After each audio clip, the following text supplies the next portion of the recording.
Greetings in the name of the risen Lord in this fourth Sunday of Easter.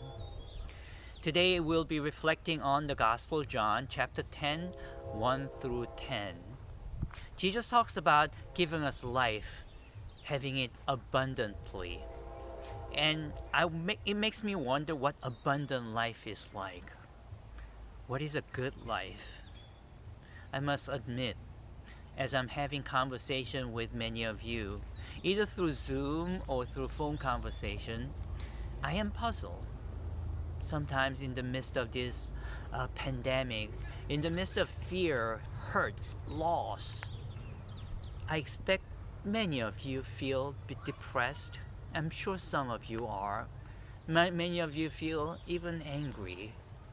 But the conversations I have, I hear a lot of you saying that you're deeply grateful, that you're experiencing the grace of God in this time. Somehow, that you're even experiencing peace and joy.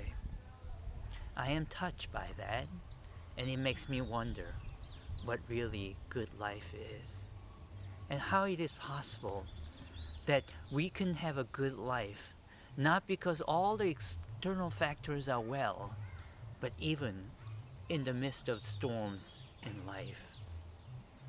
When I think about good life, I'm sure there are many factors that constitutes a good life. But I think one of the most important factor is the kinds of people who we surround ourselves with.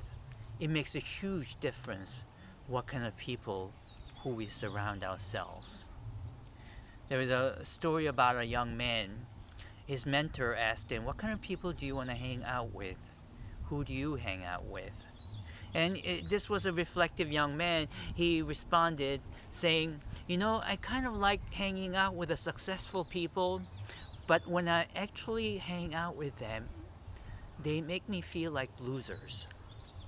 I kind of like hanging out with those who are beautiful, gorgeous, but when I'm with them, I feel like I'm very conscious about how I dress and how I look. He goes on, "Smart people make me feel stupid." Well, this is a dilemma, right? The kinds of people that we admire oftentimes intimidate us. So, what makes us a good life? What kinds of people do we need to surround ourselves with in order for us to have a good life?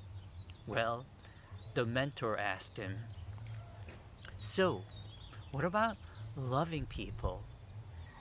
He responds, after a pause, "Well, I don't really know, but I will imagine loving people will make me feel like I'm not loving enough."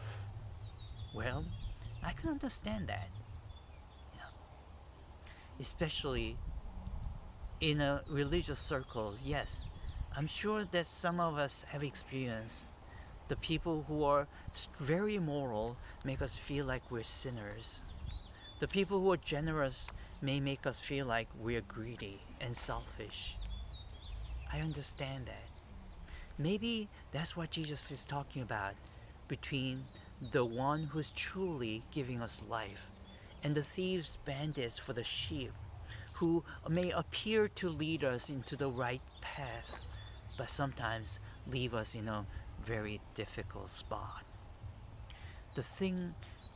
When I think about that question, what kind of people that I want to surround myself with, it's not necessarily people who are good at loving, but I would love to surround myself with the people who are trying to love, who are trying to embrace each other, and who understand that they're not good at it, but they want to be like Jesus. Wouldn't that be a haven when we surround ourselves with the people who are striving to be more like Jesus while they understand they are far from it? So they won't be judging when we fail, but we will be able to encourage each other to take one more step and one more step in becoming more loving, more embracing, more life-giving, so that we may all have an abundant life. that's my vision for a church. Maybe that's why some of you, and myself included, are experiencing tremendous grace in this time of storm. And if you're not experiencing grace, if you're not experiencing peace and gratitude, let me say, it's okay.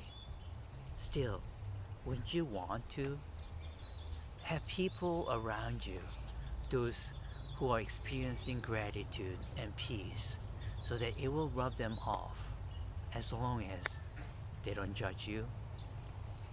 My prayer, especially in this time of pandemic, COVID-19, I pray that you will have an abundant life, for that's why Jesus came. Let us open our hearts so that we may have life abundantly. Amen.